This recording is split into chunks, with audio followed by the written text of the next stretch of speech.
ഉൽപാദനം കുറഞ്ഞതോടെ കാപ്പിക്കുരുവിന്റെ വില ഉയരുകയാണ്. തൊണ്ടോടുകൂടിയ കാപ്പിക്കുരുവിന് 245 രൂപയും പരിപ്പിന് 430 രൂപയുമാണ് വില. കാപ്പിപ്പൊടി കിലോയ്ക്ക് 750 രൂപ വരെയും എത്തി.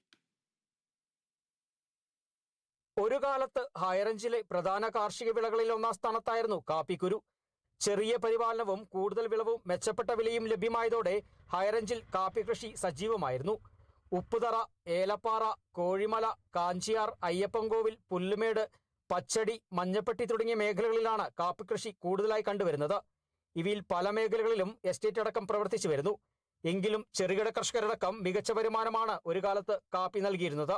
ഏതാനും വർഷം മുൻപുണ്ടായ വില തകർച്ച കർഷകരെ കാപ്പി കൃഷിയിൽ നിന്നും മാറ്റി ചിന്തിപ്പിച്ചു. വർഷങ്ങളായി തുടരുന്ന വിലയിടിവ് ഏലമടക്കമുള്ള മറ്റ് കൃഷിയിലേക്ക് കാപ്പി കർഷകരെ വഴിതിരിച്ചു. ഇതോടെ ഉൽപാദനം കുറഞ്ഞു.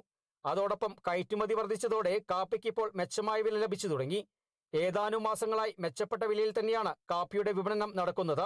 നിലവിൽ തൊണ്ടോടുകൂടിയ കാപ്പിക്കുരുവിന് 245 പരിപ്പിന് 430 രൂപയും ലഭിക്കുന്നു.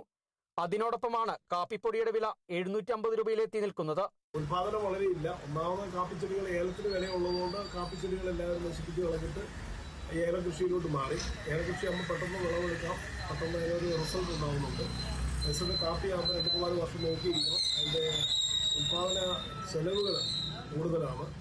പക്ഷേ 2 വർഷമായിട്ട് നല്ല വിലയുണ്ട്. കാപ്പി ഉള്ള ആളുകൾക്ക് വില ലാഭകരമാണ്. പക്ഷേ കാപ്പി കൃഷിയിലേക്ക് ആളുകൾ തിരിഞ്ഞിരിക്കും. ഏതാനും മാസങ്ങളുടെ ഇടവേളകളിൽ കാപ്പി വിലയിൽ വർധനവും കുറവുമുണ്ടെങ്കിലും കാപ്പിപ്പൊടി വില 750 തന്നെ തുടരുകയാണ്. മെച്ചപ്പെട്ട വില ലഭിക്കുന്നത് കൊണ്ട് തന്നെ കാപ്പി കൃഷി ഉപേക്ഷിച്ച കർഷകർക്ക് വലിയ തിരിച്ചടിയാണ് ഇപ്പോൾ ലഭിക്കുന്നത്. അനുകൂലമായ കാലാവസ്ഥയടക്കമുണ്ടായതോടെ മികച്ച വിളവും ഇക്കുറി ലഭിക്കുമെന്നാണ് കർഷകരുടെ പ്രതീക്ഷ. എന്നാൽ തൊഴിലാളികളുടെ കുറവും പക്ഷികൾ, അണ്ണാൻ എന്നിവ പഴുത്ത കാപ്പിക്കുരുകൾ തിന്നു നശിപ്പിക്കുന്നതും കർഷകർക്ക് വിനയായി മാറുകയാണ്. ഇതിനോടൊപ്പമാണ് വിവിധങ്ങളായ രോഗബാധയും. എങ്കിലും വില ഇനിയും ഉയരുമെന്ന പ്രതീക്ഷയാണ് കർഷകർക്കുള്ളത്.